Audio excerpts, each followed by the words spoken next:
our infrastructure, our water, the safety of our citizens.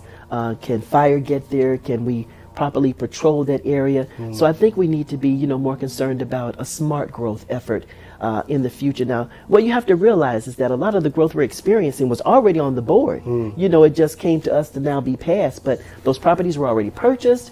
The ideas were already there, but I think we just need to be a little bit more conscientious. And I also think that in this growth, we need to consider our affordable housing.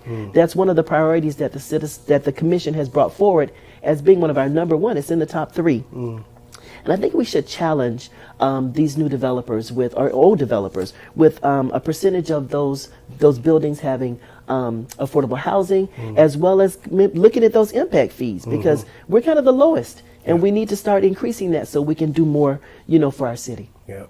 And you mentioned policing, so I want to segue a little bit into that. Okay. Because there's a portion of our city, the Seabreeze corridor, for instance, where there are some serious challenges there. So how are you seeing some of the changes that is happening now with maybe some improvements to that area? Okay.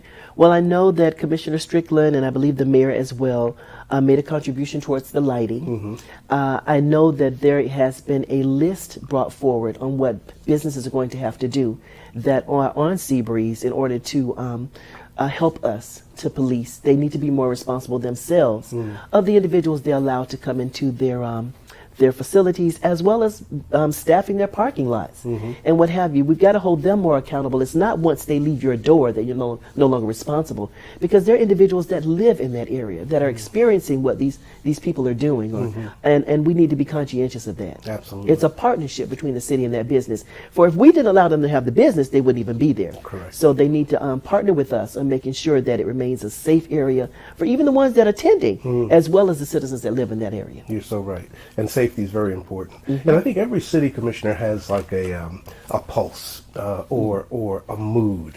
So what would you say is the current mood of the city of Daytona Beach? I think we're at a good place. I really feel good about what we're doing. I used to wonder when things happen around the city, who made those decisions? And now I'm one of those people that makes those decisions. So we have a responsibility. We have to be accountable for what we do. And you really have to check your heart to make sure you're doing what you feel is best, because that's why you're elected. Absolutely. There have been some articles recently about the ISB corridor, which is the gateway that brings you into the beach area.